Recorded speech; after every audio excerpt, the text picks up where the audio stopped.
y a longtemps.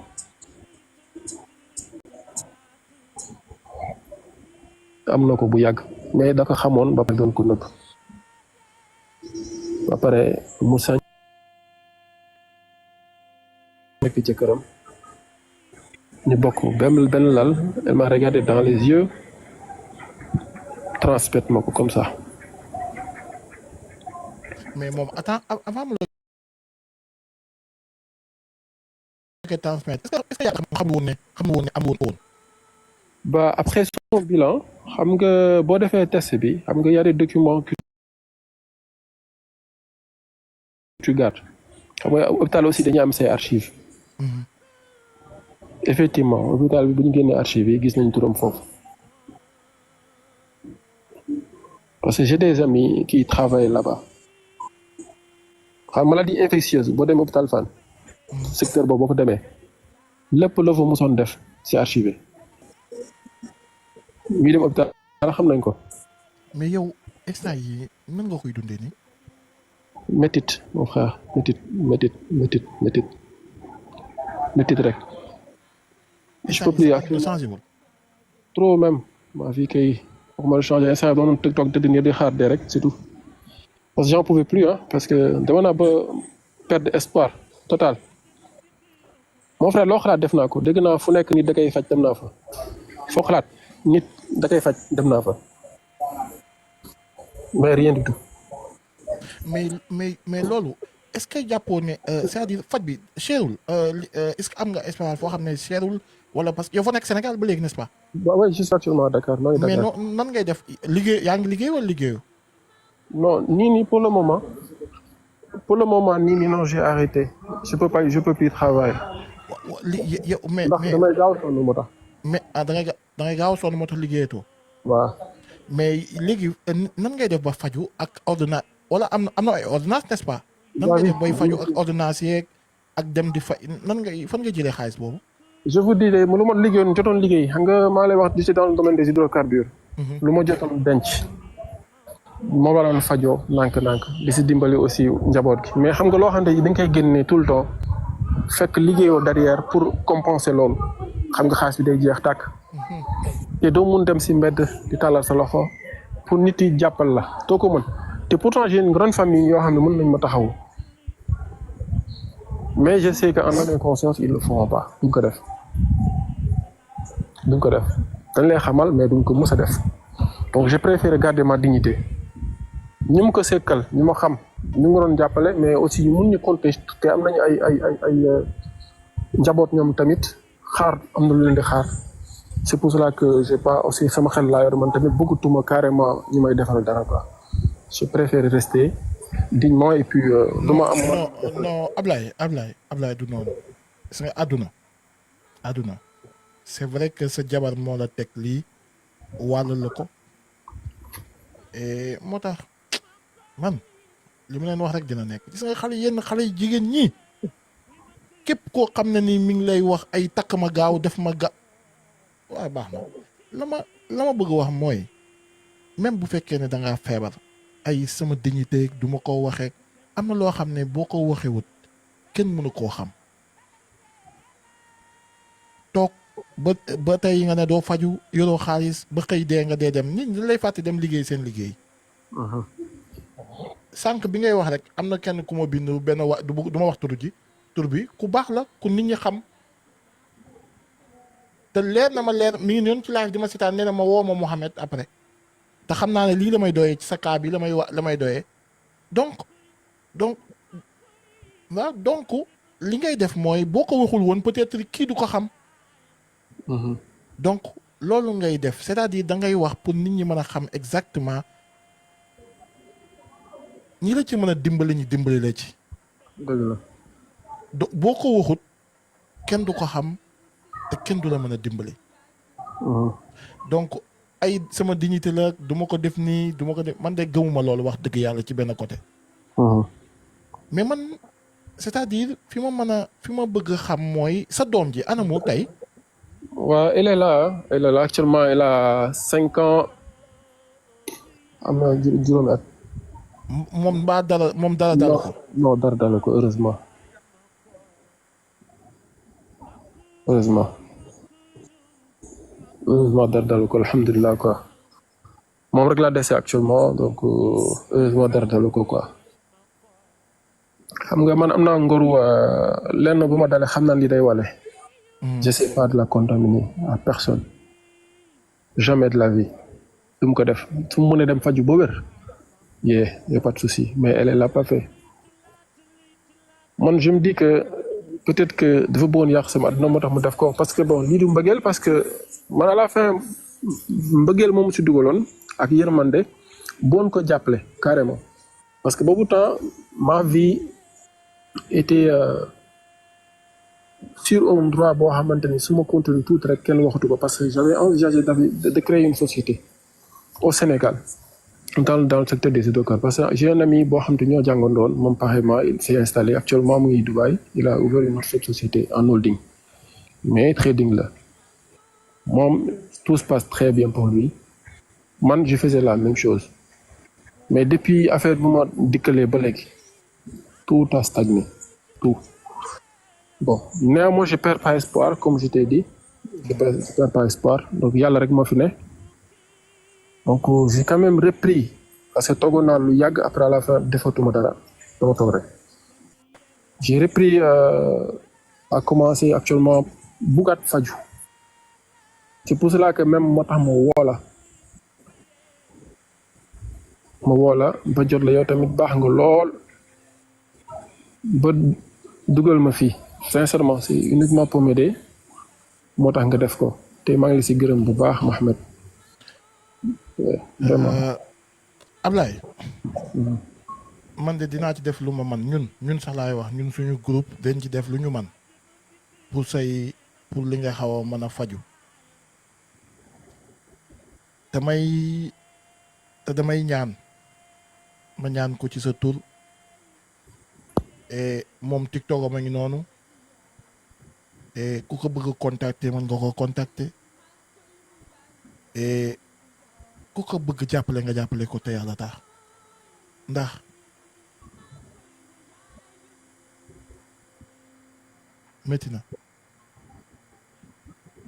métti na trop man nag bëgguma di wax ci cas yu mel nii parce que daf may jàpp parce que su ma xalaatee ne bu ma daloon rek yàlla tere li waa ji di dund rek métti na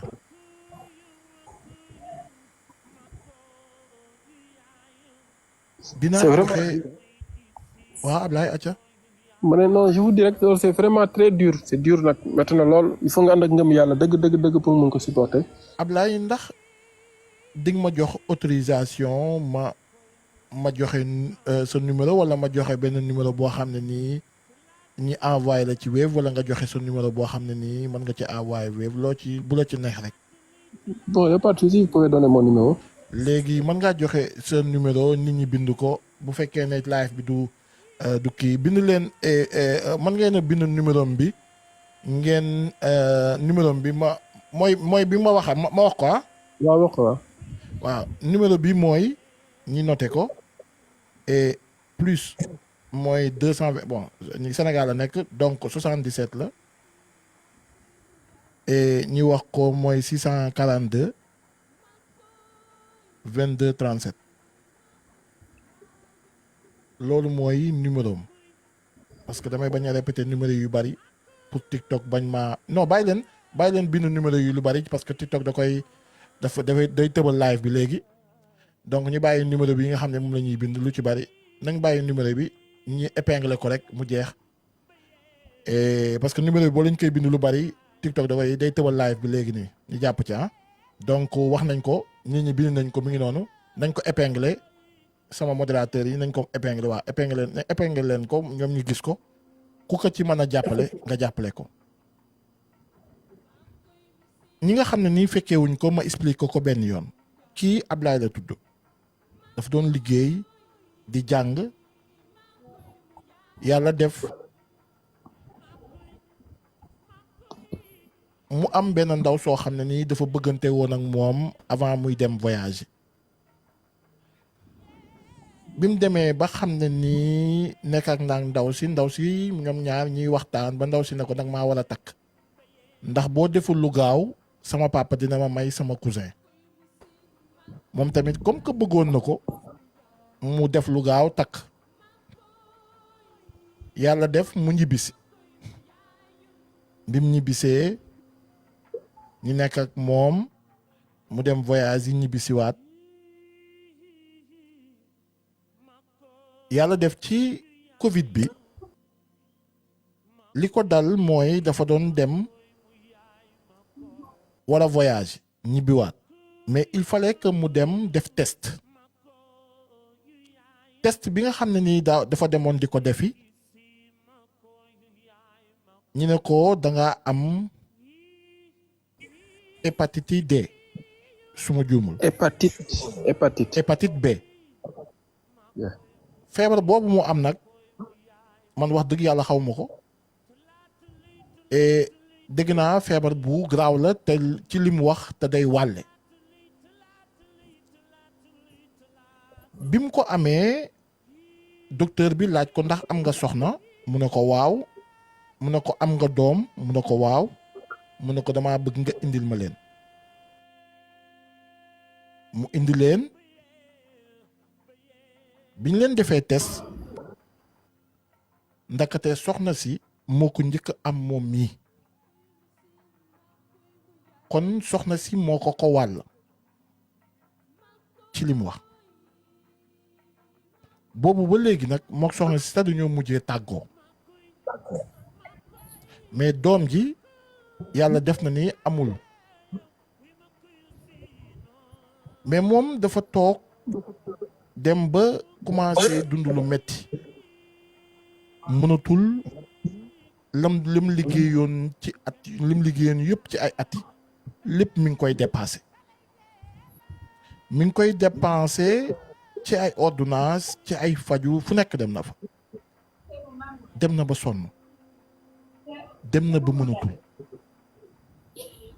loolu nag moo tax bi ma woowee keroog am naa lu ma métti trop mais dama ne ko xaaral mën naa ñun sax laay wax ñun waa Team Mohamed mën nañ cee def luñ ci mën a def waaye histoire bi day tax sax nit ñi mën a jàng ci xam bu baax te def attention ndax damay bëgg sama live képp ku fi ñëw booy dellu nga am loo jëlee loo xam ne lu mu bon danga ciy jàng nga moytu wala nga góorgóorlu pour di def li nit kooku def ba nga am dara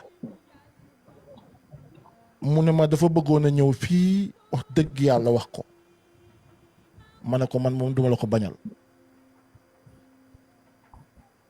ñëw na wax ko man nag moom ñaanul man maa ko wax la ma ca man dinaa ko ñun dinañ ko ci def ñun waa team bi waaye tamit képp koo xam ne nii yàlla rek a tax ngay def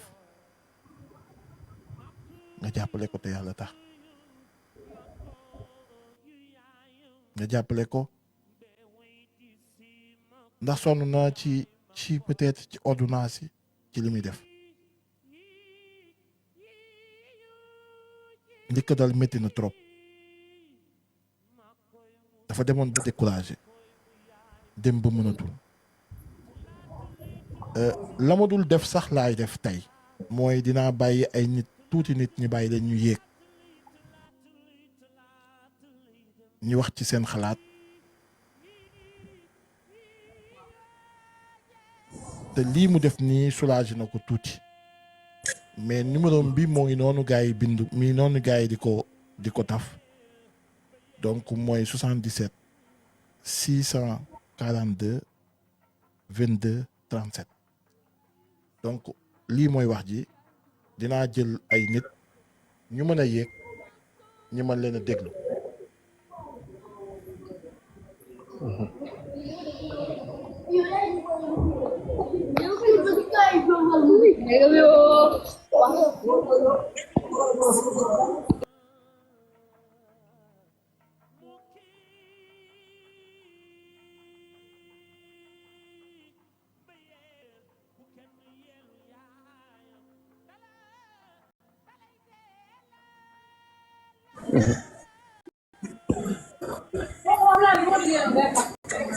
Mohamed, vraiment je tenais à te remercier encore une fois de plus. wallaahi.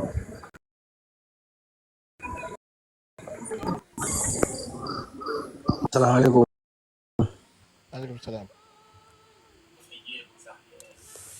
kilifa gi siyaar nañ la. doolu ziar bu baax a baax ñu lay ziar bu baax na nga def. waaw ñun moom ah maa ngi fi ñun moom dégg nañ lépp macha allah. léegi lu jëm si wàllum tim bi man moom pare naa pour déglu la. waaw loo teg rek incha allah ànd naa seeg yow. kontaan naa bu baax Elema dafa baax rek Elema sama waay la merci beaucoup Elema kontaan naa ci yow. incha allahu rabbi. merci beaucoup Elema. waaw man moom pare naa yéen laay déglu. bon baax nga. incha allah. merci beaucoup Elema. ki ci topp moom ci tim bi la bokk moo tax noonu lay mën a waxee ki ci topp ki yéeg ci kaw taal ma lay wàcce yow ci mi nga bokk moo tax ngay waxee ni sama tim la moo tax muy waxee noonu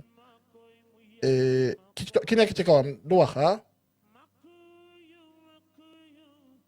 waaw wàcc na tata ñu ngi lay dégg tata Zena Mohamed maa ngi di ziar. doolu ziar bu baax a baax. di wax ne Ablaye li ko dal metti na. waaye gis nga lu metti Mohamed ci kaw doomu aadama rek lay dal. xam na dafa xaw a salit tuuti rek mais dama koy wax ne ko da ngay gëm gis nga feebar dañuy xeex ak moom am dëgg la ku jigéen ki def na lu metti mais bu mu mës a tax nga découragé. magam jëkkëru ndaw si muy moo. gis nga Ablaye xoolal àdduna yàlla bi mu ñu sàkkee daf ñoo sàkk bàyyi ñu fi ak ay natt yoo xamante ne gi du mu sa jeex ci kaw suuf mais lu ci dikk nañu am diplomatie bu ñu ko mën a surmonter xam ne feebar bokkut ak dara dee bul découragé naan damay toog fii rek xaar yàlla non non non da ngay faju hépatite boobu ngay feebar boobu bëri nañu mu dal ñoo xamante ne gi ñu ngi koy fekk muy wér fii nag Mouhamed dina fi feebar bi xam naa ne yàlla dina la ci jàppale sama baat bi dama xam ne dama xaw a sot moo tax yàlla dina la ci jàppale incha allahu rabbi ndax ku nekk lu ma mën incha allah numéro bi ñëpp jël nañ ko lu ci nit waaye mën def ko ci on est presque à 2000 lañ nekkoon personne bu ñu defee ku nekk 1000 amaana dina am loo xamante ne da nga ci mën a jëfandu incha allahu rabbi nga góorgóorlu bañ a découragé te xam ne yàlla jeexul te feebar bi incha allahu rabbi yàlla mën na ko teggi ba mu jeex tàkk Mouhamed du mën na ko dindi ba mu jeex tàkk incha allah rabbi bisimilah na def lu gaaw parce que dama bëgg wàccee ñëpp am lu ma wax. salaamaaleykum. maaleykum salaam waaw. waaw comme li tata Zeyna la wax la ñuy wax rek. di wax Ablaye bu mu découragé. fii ñun ay jullit lañ. te yàlla lañ gëm te moom la ñuy ñaan. waaw mais taxaw si ñaan ci yàlla rek. waaw yàlla baax na te dina teggi na te duñ ci baax la. incha allah moom tamit bi xam nga waati dee. waaw tout le monde mën nañ ko soigné. incha allah. waaw dañ koy ñaanal yàlla na ko yàlla defal tat rek. amiin amiin jërëjëf. ok jaajëf Mohamed li nga def am na solo. merci beaucoup merci beaucoup ki ci topp amiin yàlla banaa ki ci topp. Mohamed maa ngi rafetlu sa émission sama bi. modérateur yi ku wax ba pare ñu wàccee ko waaye s'il vous plaît mu def lu gaaw waaye bisimilah. Mohamed maa ngi rafetlu sa émission. jërëjëf waay sama waay ji. Allah kontaan naa maa ngi lay léeg-léeg ma lay tooñ mais maa ngi jégalu bu wér a wér. waaw sama waay nga. waaw sa waay bu mu découragé mais yow tamit ñu gën a waxtaan ak jigéen ñi parce que gis nga. incha allah dangay gis ndax chaque jour dama lay déglu booy waxtaan da ngay défendre jigéen ñi lu bari mais tey lii war nga cee jàngee yow mii di wax ak jigéen ñi instant yi da nga juróom gën a waxtaan ak ñoom ok sa waay bu mu découragé yàlla baax ñu numéro incha allah yàlla baax dinañ ko jàppale incha allahu rabbi incha allah jërëjëf. merci kontaan naa merci. jërëjëf kontaan nañ bu baax ki ci topp bisimilah. waaw salaamaaleykum Mohamed maa ngi leen di ziar. ñu lay ziar bu baax. waaw maa ngi rafetlu bu baax a baax si liggéey. waaye ji fi nga xam ne moom moo fi jóge léegi ñun ñoo ngi koy masu bu baax a baax di ànd ak moom li nga xam ne si daal na ko. man comme li ma commenté léegi dafa am benn message boo xam ne si dama ko bëggoon def si hépatite B bi pour wax ne comme ni mu ko waxee feebar la boo xam ne si nii bari na Sénégal trop surtout si côté bassin arachidier beeg yooyu mais. am na ay vaccin yoo xam ne si nit ñi dañ koy jël pour prévenir contre feebar boobu noonu maanaam vaccin yi 3 doses nga ko war a jël da ngaa war a jël première dose 1 mois après nga jël deuxième dose 1 mois après nga jël deuxième dose muy 3 doses 3 doses de vaccin yooyu noonu boo ko jëlee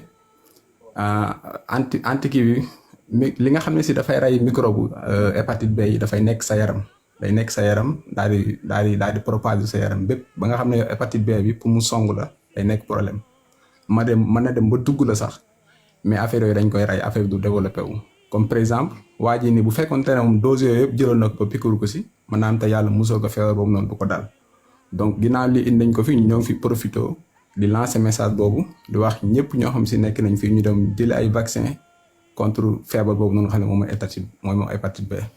di dalal xelam aussi ne ko feebar la boo xam si dañ koy faj mën nañ koo faj ba mu wér te moom comme que yàlla aussi dogal na muy dem am visa dama ko ñëw ñun ñëpp dinañ participer si numéro bi jéem a kii rek soit bu mënee ñëw France wala feneen aussi baax na mais moo gëm am yaqin ne feebar bu ñu mën a faj ba mu dañ si moom la. maa ngi sant baax ñëpp di leen gërëm. Modou kontaan nañ bu baax waaye jërëjëf waay waxtaan mi rafet na merci beaucoup. ki topp ci kawam ku nekk ci kawam. waaw Mouhamed noo def yaa ngi si jàmm. alhamdulilah. ñun wax fa dëgg yàlla tey moom jigéen ñi waruñu woon a defee nii ndax démb rek nga ñu défendre fii ñun ñëpp kontaan wax fa dëgg yàlla man damaa rus sax waaye nag di ko ñaanal rek yàlla may ko wér mu wér ci saa si ndax du gis nañ numéro bi ñun aussi nañ si jàpp lu ñu mën rek nañ si jàpp def ko te yàlla tax ndax démb rek vraiment lu ne waxal nga ñu ko si lu baax waaw lii moom waruñu woon moom ñun jigéen ñi nañ na góorgóorlu te sa jëkkër bàyyi la fi aussi dem wuti vraiment mi ngi noonu daal metti na mais naka yàlla may xol mu ñu ko ñaanal ñun ñëpp di la ñaanal yow aussi ci lu baax ngay def toujours nga def live yi am solo ñun ñu ngi lay suivre fii ñu nekk merci beaucoup nekk leen si jàmm. merci beaucoup jërëjëf kon ñu waxtaan Ablaye ñu ngi lay ziar bu baax Ablaye xam naa dañ lay wax li nga waroon a wax yëpp wax nga ko boo bëggee dollil dara ñu wax la ko ma may la nga dem ñu continuer. à part juste remercier la rek gis naa ñaan yi ñëpp ñu fi jot a jàll ak ñëpp ñu nekk si live bi je tenais vraiment à vous remercier yéen donc pour ne pas me tromper donc yéen ñëpp daal maa ngi surtout commencer par yow vraiment merci à vous.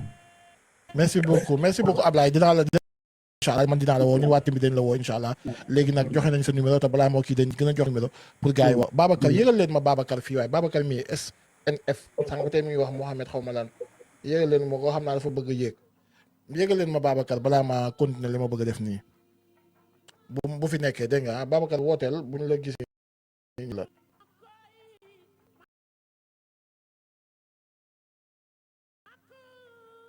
asalaamaaleykum Mohamed. maaleykum salaam Babacar. yaa ngi am jàmm bu baax. maa ngi sant yàlla bu baax alhamdulilah. grand moom yow moom sa live mu neex trop sa jour mag sa live bi. baax rek. mais grand boobu maa ngi moom dañoo xaw a bokk feebar. adil waay. man nag bu ma nekkee Sénégal xaw ma ko woon mais dama woon def bi metti mais bi mu ñëwee Espagne affaire bi ma sonal ma ñëw France. instant bi may waxee yow nii maa ngi dem rendez-vous hôpital bi France mais am na lu mu interdit pour moom mu faire ci attention quoi muy duuluñ ju bari dan ma koy tere may tere duuluñ dan may tere café gu bari te man Sénégal dama naan café te café Sénégal daa am café goo xam ne nii nekkul café dañ koy jaxas ak ay ceeb ak yooyu yëpp man instant maa ngi si feebar bi mais maa ngi koy traité fii France mais amaguñ ci résultat mu ngi tane normal. mais yow loo am hépatite B bi nga am. hépatite la am waaw dañ may traité de luñ bari. mais yow lan moo la mën nañoo xam lan moo la ko jox wala. non même man moom dëgg-dëgg man xaw ma ko jox mais man moom Sénégal moom doon ma woon toog 5 minutes yoruma café. yaakaar nga ne café moo la ko. man xaw ma lu ma ko jox mais ñoom gis nañ ko si man te man si loolu lañ nekk ñu ngi koy traité te man Sénégal dama am mbir bu metti Sénégal. ñaata at a ngi nii nga am ko wala ay weer. mu man nekk ci yow. man bi ma ko amee léegi bi ma ko amee yàgg na mais. mais dafa ma def mbir bu metti Sénégal mais doon moo. man am na njeexantal kay parce que ni ngay waxee nii dafa mel da ngaa sonn booy wax. oui man damay jékki-jékki sama biir di metti bi di neewi mais en fait damay jékki-jékki bu wees mais tubaab bi fii nee na hépatite B bi la. mais xanaa hépatite B bi dafa bari man feebar boobu xamuma ko woon. non am na de am na lu am la. am na de moom boo ma dal moom. mais mbaa sant yàlla bu ma yàlla dimbalee ma jaar ci gaal yi.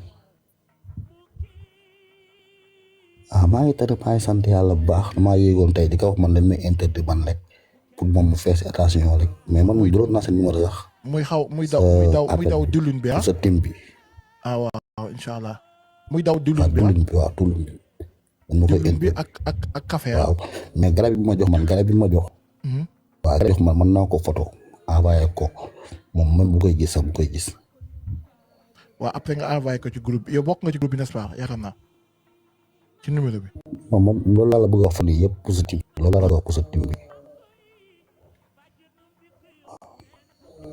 ok waaw baax na yow. man man ta wax si mbooloo nii nag moo tax. yow boo paree am na sama waa team gis nañ sa compte bi dañ la bind nga bokk ci groupe bi dégg nga ah. ndax damaa dindi lien bi moo tax. jëlal leen ma ko sama taw jëlal ma ko. non jëloon naa ko sax jël naa sa numéro bi. waaw kon bind ma dégg nga kon boo ma bindee téléphone baa ngi nii maa ngi ko yor dégg nga ah. waaw baax na waaw. incha allah jërëjëf kontaan nañ bu baax Babacar yàlla na yàlla def nga te nag jàmm ci barke alxuraan karim jërëjëf waay Babacar. waaw mais lii doy na waar di.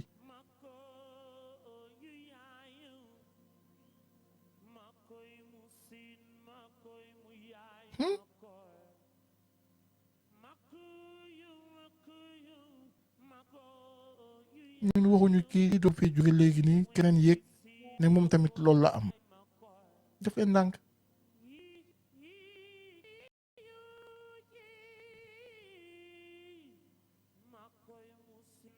nit bu naanee si kaas sax mën na ko moo tax ngeen war a def ndànk man de sama jabar ji parfois daf may wax na ma bàyyi li ngay butéel yi ngay jolu ma ne ko butéel bu ma jolu sama fii laa koy teg kon am naa dëgg su ma ko joloo fii laa koy teg waaw man boo ibbee butéel sax du ma ko laal wallaahi la asim gis nga butéel rek man su ma ko tegee su ma ko naanee ba mu jeex ma tem sànni jëlaat beneen feebar bi daa gaaw moo tax bu ma gisee ñu jolu benn butéel dugal ko ci frigidaire damay ne ku ko jolu ñu naan ma ne ko jëlaat ko mu ne ma ne ko teg ko à côté ok pour kenn bañ koo laal wallaahi la asim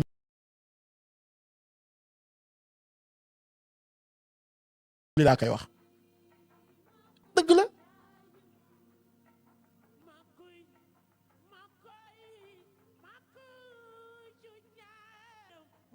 wallaahi la asim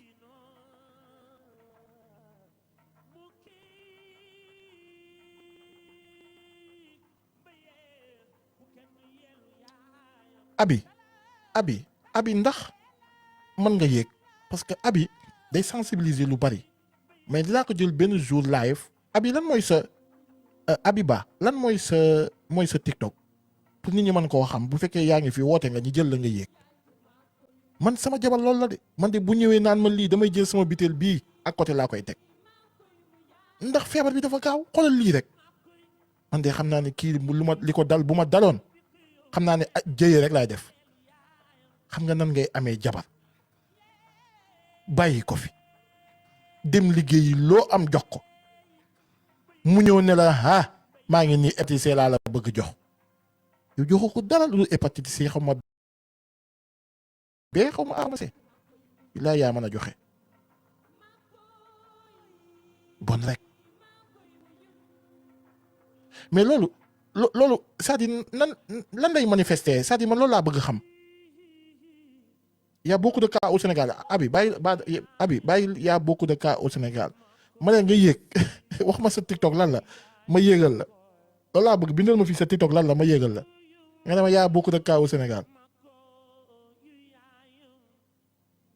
mais lan moo koy man li ma mën a xam mooy lan moo koy nan lay manifester nan nga koy yëgee wala fokk nga def test doog koo xam.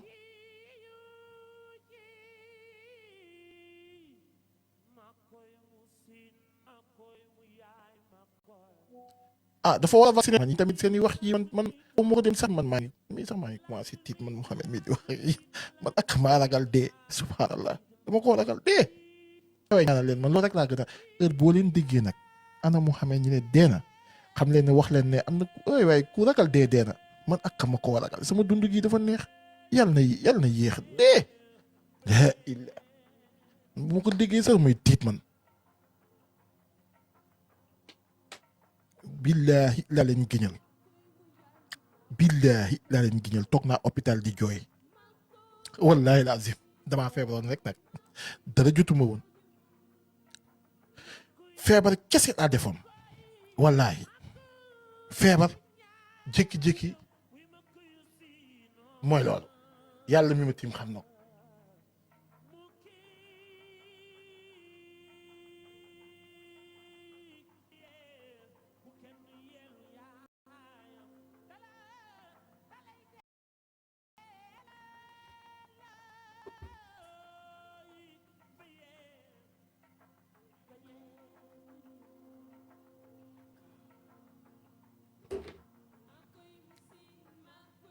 man mii dama toog hôpital yàlla mi ma tiim xam ne feebar kese laa defoon toog ci hôpital bi man dong mais man nag li ma gënoon a jooyloo mooy lekk yi ñu ma doon lewet sama xol bi tàng ma ne sama jabar ji indil ma lekk covid bi la duñ indi ay lekk ci biir kii bi wallahi ma commencé di jooy sama ba damaa jékki-jékki rek jabar ji gis ma ñu di génn Mohamed qu'est-ce qui se passe ma naan ko je suis malade je ne sais pas qu'est-ce que je dois faire après bu xalaatee ay ree bay def ma xam ne dee ma ne ko damay dee mënu ma woon nooy damaa ragal dee man ay waay yàlla ñu yàlla su ma dund gi dafa neex ay waay yàlla bu mu jeex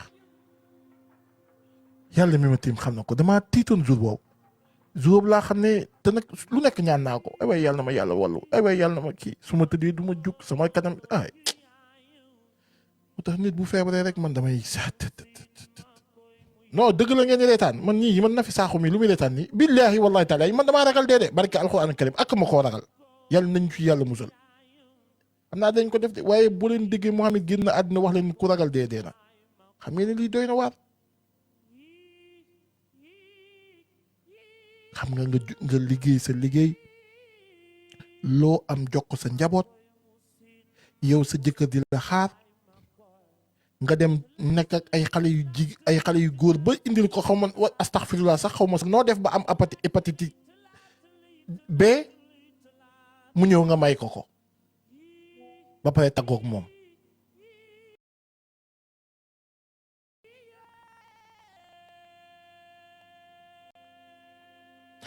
abi nee na moom je suis de garde neen day liggéey je suis de garde si demain ou dimanche lundi aussi je suis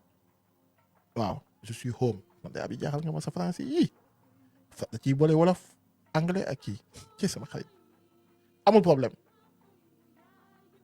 man de xam naa li ma jaaxal mooy 1900 personnes yi ñuy seetaan yëpp amul kenn ku ci xam ne hépatite bi nan lay def ba mu ñëw bu ñu fàtte waa ji ñu dimbali ko te yàlla tax ku am loo koy dimbale numéro moo ngi noonu ngeen dimbali ko te yàlla tax muy man di dem faju yi te yàlla tax prenez le vaccin c'est mieux ça se fait pas deux doses yëgal leen ma yaayu Mouhamed man mii sax ki yéeg sax di wax daf may dimbali ma man cee xam dara 3 doses xool ñu leen 3 doses xoolal leen commentaire yi koo xam ne nii moom leen na koo xam ne mu yéeg waaye ngir yàlla man mi mu dimbali ma ci man mi damaa ragal dee de barke sëñ Babacar Si allo oui. na nga def ça va Mohamed. ay yow ça va yaa ngi ci jàmm alhamdulilah macha allah. mbaa xam nga dara ci feebar bi waa au fait dama muy expliquer ni jabaram moom moo ko wàll. waaw xam nga hépatite dafa doon loo xamante ni jabar ji mën naa am sax ni bi mu ëmbee ba dem di def consultation ci lay door a xam ni moom am na hépatite comprendre nga nit ñu bari ñu ngi koy wéyaale te xamuñu ni am nañ ko il faut nga def ay analyse pour mën a xam ni am nga ko déet waay voilà je te parle en connaissance de cause nag. yow li ngay wax nii tiital na ma de. waaw ñu bari nga koy wéyaale te xamuñu ko. ñu bari na. mais nan nga ko bari xamee yow nan nga ko xamee parce que yow ci relation rek mën nga ko cee jëlee bu fekkee la flirté nga ak sa copain rek wala sa copine mën nga ko cee jëlee 1. waaw 2 objet tranchant ñu ngi wat ci salon yi. par le sang daf koy wàlle. ñu salon yi ni ñuy watoo yaa mu xam ni ñuy lettoo yaa gën a xam ay aiguille la ñuy utiliser bu jam kii mu takk mu jam ko kee mën na la ko wàll bu dee lam set mën na ko wàll. objet tranchant moom la ñuy wax objet tranchant yi da koy wàlle. c'est comme ça ñuy wàllante. c'est que bii problème mooy bu dee hépatite B fekk atteindre flèche hépatite bi dafa am fuy toll foo xamante ni ci la lay jox cirrhose hépatite. cirrhose hépatite bi boo ko amee tu es comme da sa biir day gonfler de temps en temps da ngay dem hôpital ñu lay defal ponction mooy sa biir bi day néewi comme si que yow da nga ëmb. ponction d'acide dañuy génn ci sa yaram. comprendre comme man def naa stage UAH am na benn xale boo xam te ni 6 ans la amoon xale la. kooku dañ ko daan indi presque chaque 2 semaines muy ñëw di def ci ponction maanaam liquide bi ci biir bi la ñuy dindi kooku xam nga kon du ko judduwaale. parce que bu fekkee sa yaay daf ko am te prévenir la ko grossesse bi daf la koy wàll comme mi ngi mel ni sida bu ko sa yaay amee te prévenir la bu ko yaayam amee waaw bu ko yaayam amee mën na ko koo wàll. sama yaay nga wax de. waxuma yow de tama ne xale bi laa wax bu ko yaayam amee. waaw mën na ko koo wàll ci grossesse bi. bu fekkee prévenir uñ ko comme nga dajee sage-femme boo xam ne xam na ni am ko moo tax ñu naan boo ëmbee del dem di def say visite prénatale. waaw yow soxna si yow luy liggéey. waaw nee na looy liggéey infirmière la. waaw kay moo tax li ngay wax ni man jëlaat na man yow soxna si naa dem xaaral ma abonné ci yow. man soxna si man xam nga damaa ragal dee. yow abonné day baax may waxtaan ak yow. yaayu Mohamed. yaayu Mohamed nga man de Mohamed laa tudd. man de naa def yaay mu takk. waaw macha allah loolu la. c'est-à-dire Sénégal pour te mën Sénégal mais ñi ko am moom. boo doon pourcentage moom. bu fi nekk moo tax ku jigéen ki buñ ko condamné ku jigéen ki jabaru laay moom alaay buñ ko condamné. mën na koo def sax mu nekk xale xam ko. xam waxu Ablaye mi yëpp lañ wax ci. man ça fait 6 mois ma def test amu dara. def ban test nga def. man lépp global bi yëpp laa def. antenne HBH bi amoo antigène HBH. ah non man yooyu yëpp bu ma ko amoon nañ ma waa bu amoon. léegi 6 mois yi mën nga ko defaat da nga koy defaat looy. non bu la neexee sax bu la neexee suba nga dem hôpital ngeen di defal leen ma test boobu ñu defal la ko. nu mu tudd. antigène ñoo boo demee ñoom boo lay waxee affaire hépatite rek ñoom dinañ la jarul ma la yow boo demee ñoom hôpital waaw kay luñ la war a defal. waaw da ciy baax de man yooyu yëpp laa bëgg di def fii Sénégal ñun farataaluñu ko lool statistique bi boo ko defee koy yóbbu fële dimbali ma centre bi fi ñuy yóbbu vaccin mais léegi à part dret à part sekk ak sa soxna à part naan lan moo la ko joxaat non dama ne du naan de naan mën na la koo bañ a wàll naan waxuma naan de dama ne nga flirté ak am na kenn ko wax sànq ne ne boo leen bokkee waaw loolu bu koy wax salive tax muy wax peut-être salive yi bu fa di bàyyee ay salive am bu dee ku contaminé wu la mu bàyyi fa salive am mën na la koo wàll salive yi daal la koy joxe moom waaw pasteur merci pasteur faaw ki ne am ñoo lay déterminer wax ni am nga ko amoo te ci kaw boo ko amee tamit bu atteindre flèche hépatite bi danger wul dañ koy faj hépatite B moom garaawul hépatite B garaawul man gis naa koo xam ne garaawul non waxuma moom kaawam de xaw ma ban la am dama ne gis naa koo xam ne B la am B kon peut-être daf ko yéex a xam ba mu gañe ko rek kon B garaaw na il est condamné waaw bu fekkee ni jéemu defoo traitement yi c'est que dafa am fu muy toll comme mi ngi mel ni tuberculose xam nga day wàlle waaw mais am na injection yooyu jël day toll xam ne tu la wàll doo wàll kenn est-ce que xam nga loolu mais tuberculose moom am na benn bu ñu wooyee tuberculose pulmonaire tuberculose daa bëri pulmonaire tuberculose dafa bëri moom tuberculose moom dafa am foo xam ne bu fa tolloo boo jëlee say yooyu dañ koy faj moom waaw dañ koy moom laa wax comme bii tamit noonu la am na fu muy toll foo xam ne du wàll kenn moom nee na ñu dañ koy dundaale mais xamuñu ne dañ koy dundaale parce que africaine amuñu habitude jug ni da ngay dem defi bilan général wala nga dem defi lii ak lii ak lii bu dee ñun ci femme enceinte yi moom foo amee jëkkër moom boo ëmbee automatiquement par force bu defee visite dañ koy xam parce que day bokk ci bilan yi lay def loo kon ñu ci bari jigéen ñi moom ñu ci bari buñ ko xamee rek c'est parce que dañoo dem hôpital ñu def consultation prénatale ci seen consultation yi ñuy def ci lañ koy xamee ñu ci bari. mais yaayu Mohamed. moom nag Ablaye suñu waxee kaaw Ablaye problème bi mooy moom nee na jabar ji moo ko wàll. mais lu tax mu gën a xam ne ni da ko wàll ndax da doon nekk ak yeneen xale yu jigéen ndax lim gis ci téléphone yeneen xale yu góor ndax lim gis ci téléphone am loolu moo tax mu wax loolu. wax dëgg yàlla loolu moom. parce que moom tamit. moom ku ko wax ni ko jabar ji moo ko njëkk a am tamit. nee na bi mu demee hôpital lañ ko wax. nee bi mu demee ñu ni ko jabar ji moo ko njëkk a am. bu dee yàlla la waxal mu ni jabar ji moo ko njëkk a am parce que moom mën na koo njëkk a am sax jabaram bu mu defee consultation ci doomam boobu mu ni ci la ëmb. ci lay door a xam ni moom jabaram am na ko parce que ci say foofu rek la ko jabaram mën a xamee ci kii yi mu def consultation yi mu def ci carnet de vaccin carnet bi mu yor ci la ko mën a xamee mais à l'avance kan moo ci ñoom ñaar doo xam parce que demul médecin bi ni ko ban date médecin bi xamul ban date la ko jabaram am bu dëgg dee dëgg xamul bi mu nekkee xale la ko am xamul bi mu màggee la ko am comprendre nga kon côté boobu dama koy ñaan rek bu mu accuser jabaram parce que noonu accusation dafa garaaw te ku dee ak sa trayu bàmmeel aussi jabar ji bi mu ëmbee doomam dem visite di dem ay visitam xam naa sax boo moytul ci la koy xam fii nag ñun ñëpp nag bu dëgg dee dëgg rek ñun muy góor muy jigéen ku ne yàgg ngaa am copain copine te loolu rek mën na koo joxe mën naa bañ a nekk sax infidélité bu yàlla rek taxee ñuy wax yaay Mohamed wax nga dëgg waaw ku ci nekk rek da ngay xool sa trayu bàmmeel rek mais man jàpp à part loolu à part loolu mu koy joxe lan lañ mën a def pour éviter ko prévenir rek comme sànq ki duggoon li mu wax am na ay comme xale bi niñ koy prévenir ba du ko am bu ko yaayam amee xam nga xale bi mën nañ koo sàmm ba du ko am bu ko yaayam amee pay vaccin lañ koy jëlal dañ koy jox yaay ji tamit bi mu ëmbee xale bi dañ koy jox ay vaccin yoo xam te ne day tax du wàll doomam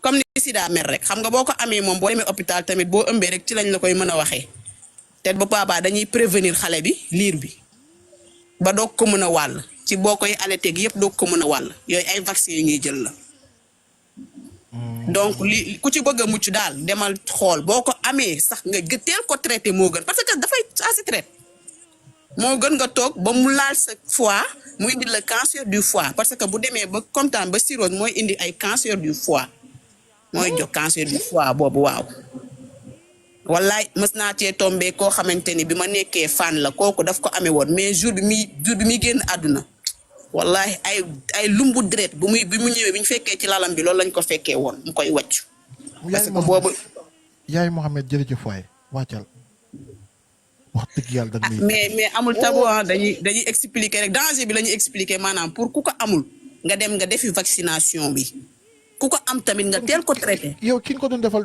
kooku génn àdduna ni non moom kay génn àdduna non maanaam lii xam nga waxtaan wax dëgg ca la tamit. waaw loolu dëgg la de. nañ prévenir ku ko amul yàlla boo ko am.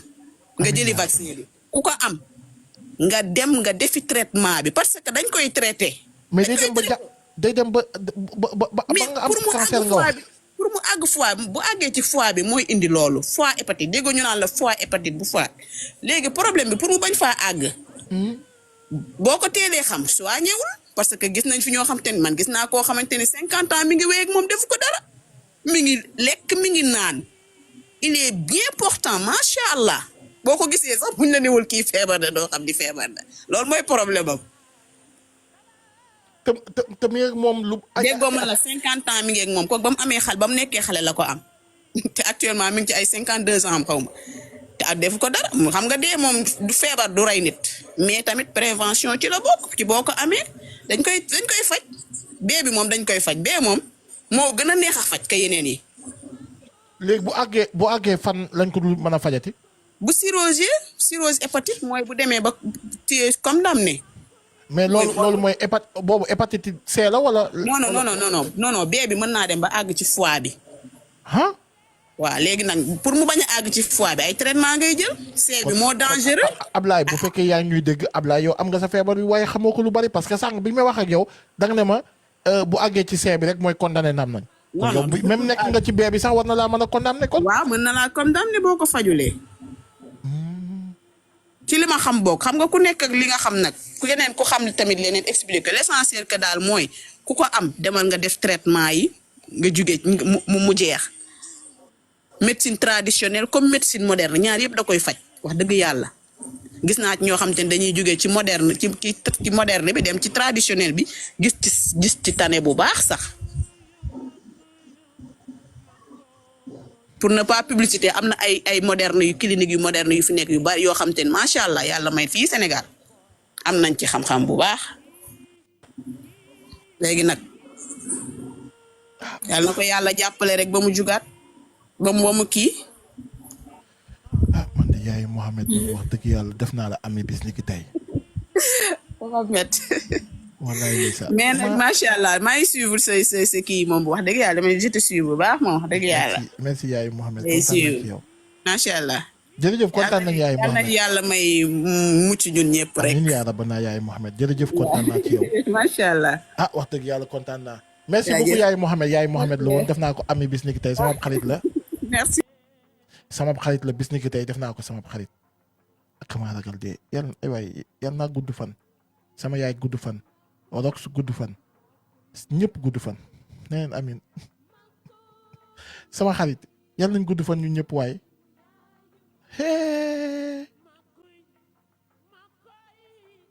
feebar.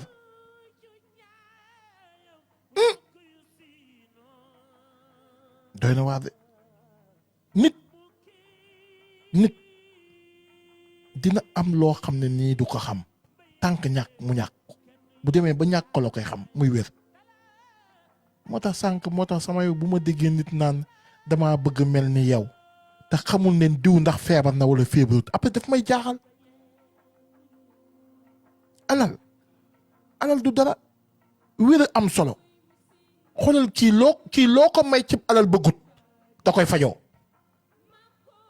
kon ñaan leen yàlla am wér waay man mii sax laa lay wax nii ndaw si mii mu yaayu Mouhamed di sama xarit bu bees la muy wax nii rek tiital na ma gisoo ma def ko xarit léegi nii intérêt rek de parce que xam naa am na ñoom xam ni moo tax ma def ko xarit mu doon intérêt ci man ma koy bind message parfois naan ko def naa lii ak lii ndax damaa ragal de ay waay di leen faju waaye jigéen ñi yéen tamit de moom jigéen la moo tax mu yéeg wax li mu wax waaye jigéen ñi mocc leen di naan ci kaas yi ku naan ba pare ngeen naan ko di bokk di leen dem di def seeni analyse da ciy baax de man de loolu lay ñaan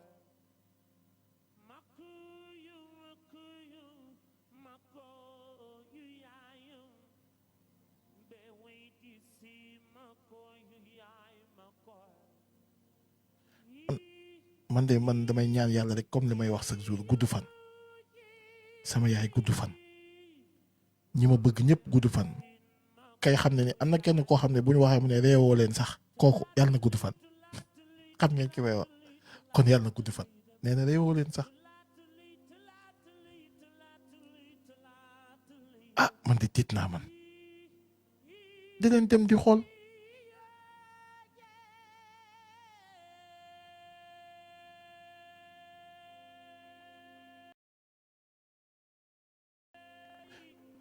jëlal ma al moxtaar mi ngi xaw ma ndax mi ngi fi xaw ma lan moxtaar parce que nee na moom amoon na hépatite C xaw ma B gis naa ko mu bind ko xaw ma lan moxtaar mi ngi fi bu nekkee fi na fi bind bu bëggee yéeg ñi jël ko ma am balaa maa ñëw ma wax leen li ma bëggoon a wax sànq ma jël ko avant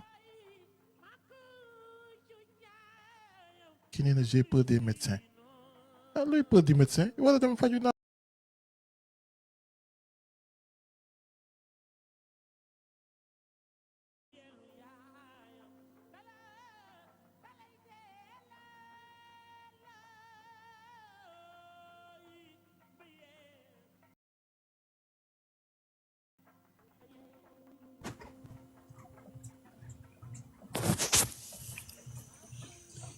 bonjour Mohamed. salaamaaleykum waaw. maa ngi lay ziare bu baax a baax. alhamdulilah. bu neexee boo jor su sax ngay julli quoi. déedéet waay saa waay ma bàyyi may julli rek sama waay. waaw xam nga lu tax. feebar bii dafa bëri Sénégal. feebar bii dafa bëri Sénégal te man mii di wax ak yow nii dund naa li ni mel. waaw maanaam mais li problème gaal feebar bi dañ koo jël teg ko xamante ni yeggul. damaa bëgg ngeen déglu ma bu baax nag. man feebar bi man de ma part man daloon na ma man mais man le fait que man dama amoon xaritu médecin bi feebar bi commencé bëri Sénégal si la ñëwee di mu ko expliquer ne ma boo kaay ma def ma test bi de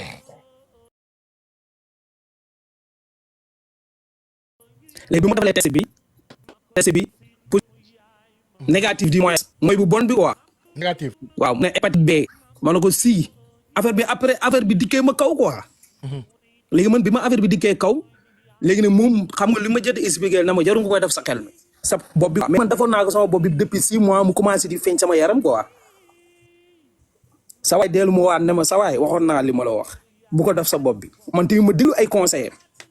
kon négatif wul dafa positif. non bu baaxul bi la ay hépatite B maanaam am naa ko man. am nga ko mooy positif waaw mooy positif. waaw mooy positif n'est-ce pas. waaw.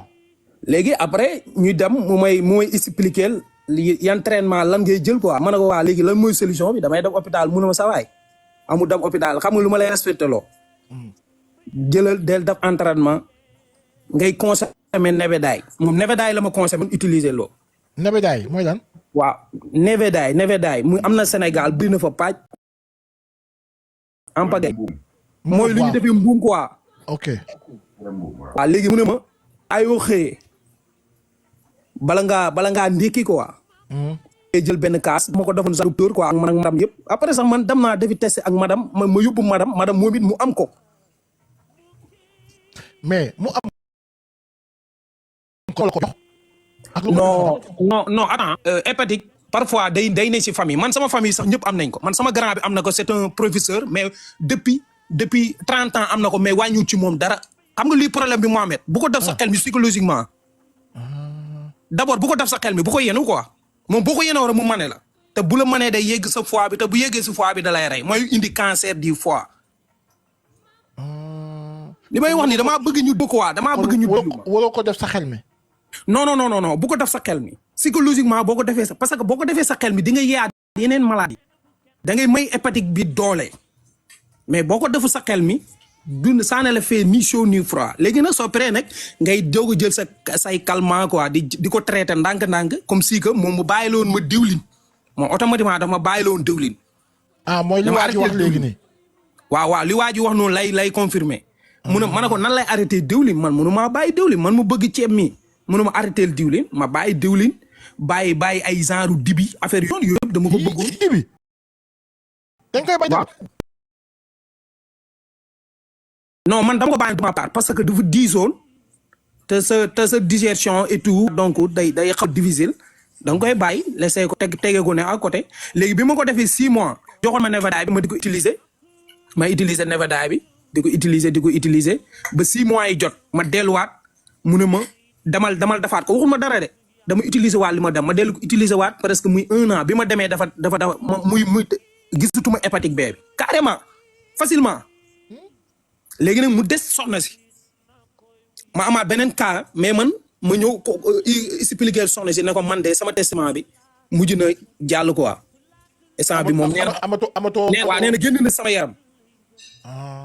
léegi nag le problème en est mooy que ne sama jabar moo doon sama problème. parce que moom it dafa bëgg lekk te aaye naa ko soo nu mënatu koo bàyyi te man it bañoon naa ko expliquer gravité bi nekk ci hépatique mën na ko te bu ko yenoo mën na koo indil moom mu doxee si ñàkk bakkanam ma joué ak intelligent man damaa intelligent ma ne ko léegi xam nga nu ñuy def léegi yow man testament yi li may utiliser man yow dee ko utiliser bàyyil diwlin gi bàyyil lépp buy togg man dañ ma daan beral togg man beral nañ ma togg maam 1 an wallaahi lazim suñu kër bu ñu xoolal lekk bu amul diwlin lañ may toggal 1 an ferme man it ma respecté ko. boobu fait que man xanaa jeex de. non jeexuma après xoolal may bi dafa ñëwaat moment yooyu noonu sama yaram bi dafa ñëwaat. sa yaram bi day ñëwaat mais dina la def équation dina la def benn kii nii quoi mais amul problème. mais huile bi xaaral parce que man damaa bëgg diwlin de ak ay yàpp yi. diwlin ñëpp ko bëgg. waaw mais huile bi xanaa huile de palme la. non huile bi nekk Sénégal laa la wax. diwlin quoi mooy diwlin. parce que dafa am huile arachide bi ak huile de palme man sama jabar parfois. mooy arachide bi rek mooy arachide bi. parce que non dama bëgg a wax ne hépatique yàlla xam na ne xoolal Sénégal boo xoolee 100% la 90 yëpp am nañ ko. mais bàyyiwuñ ci xel. parce que sama jabar ji am na benn huile bu may wax ne ma huile bu baax la boobu nañ koy def ci lekk bi mais man dama koy def chaque jour ci sama lekk mu naan ma bi baaxul allo. Et je te demande une question et parfois quand je fais à manger. Y a l'huile que tu me dis que c'est pas bon. C'est quelle huile? Comment elle s'appelle? L'huile de colza. L'huile de? Colza. Colza. C'est ça qui n'est pas... C'est une huile que je mettrais dans les salades. Tu dois pas la cuire. L'huile, elle est pas bonne cuite. C'est très mauvais pour la santé, ça. Ah, quelle huile tu utilises là? L'autre huile là que tu utilises? Comment elle s'appelle? L'huile d'olive. Ah, l'huile d'olive, c'est ça, c'est le bon, non? Ah oui, ça c'est bon, ça. Ah, ok. Vas-y. Vous avez... dégg ngeen. boobu mooy huile bu baax bi nee am na benn huile bu may utiliser nee na ma boobu naa koy bàyyi boobu baaxul kon huile boobu baaxul kon yàlla nañ ci yàlla musal la non en tout cas daal nañ bàyyi diwlin quoi. salaamaaleykum. maaleykum salaam. Mohamed ziar naa ziar espoir man damaa tiit man fi mu toll nii dama doon def live bi waaye fi mu toll nii damaa mel ni ko xaw a tiit man damay fay sama live bi. yaa Rasul nee naa la xoolal saa yi bi mu waxee yàpp mu ne dibi lan dibi. wax naa dëgg